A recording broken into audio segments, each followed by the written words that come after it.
When Dario revived his family's winery here in the Napa Valley, and this is about 1976, the original purchase he made was for about 2.5 acres. It was an old walnut grove, and for about $15 a square foot, he built our original winery and deli and marketplace. And at that time, we didn't have any vineyards.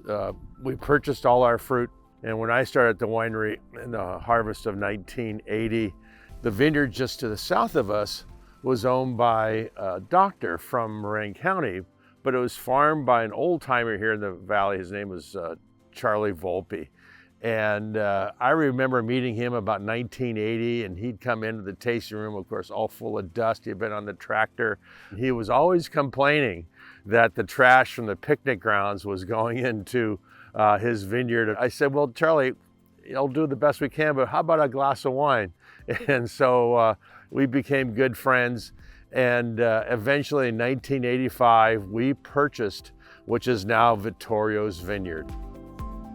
And so now Vittorio's Vineyard is mostly Cabernet Sauvignon, but with a few other varieties, and we're very proud of that. So as you're driving up Highway 29, Vittorio's Vineyard is the first thing you see. We have close to about 1/3 of a mile of frontage right here on 29 for Vittorio's Vineyard, separated by a long driveway of olive trees. It's just a great position to have an estate vineyard when you have an event at the winery, or you're attending our harvest ball, or one of our many events. Our Vittorio's Vineyard lawn is actually right smack dab in the middle of the vineyard. It's just a sweet, sweet spot, and we're so very proud of the wines. What makes this area special, it really was the origin of winemaking in Napa Valley. Most of the initial wineries and wine growing occurred here in the 1850s, 1860s, 70s. The soils here are really unique. In fact, one of the most unique spots in the entire world. There's over 21 soil types represented here. Over millennia, the oceans have entered the land, they've receded, the land's been uplifted. And as an example of that, I've got a couple of rocks that I picked up in this very vineyard. This one is one of my favorites.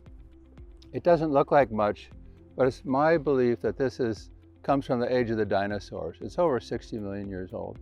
And it just gives you an idea of the history, the geologic history of this area.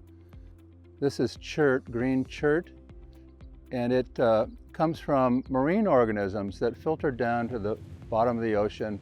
They were compressed over eons with soil and layers of dirt, and then uplifted because of this tectonic activity. And then of course there's obsidian. Our area is very rich in obsidian from what's referred to as the Sonoma volcanics about 5 million years ago. And it's all derived from alluvial soils that have come down the mountain behind us, the Mayacamas Range on the west and the Vaca Range on the east. So our farming practices have always followed the sustainable rules. We always try to use the least impactful chemicals, whether it's herbicides, fungicides, all of the typical farming materials that all growers use. But we made a commitment in 2009 to start farming organically. And we're certified by CCOF. It's a 3-year process to get certified, so you have to show what materials you've used for 3 consecutive years. So that was in 2012. So for the last 10 years, we've been farming organically here. We feel very proud of that achievement because organic farming does cost more, and we're committed to making that as a statement to our community, to protect the health of our employees, protect the health of our neighbors.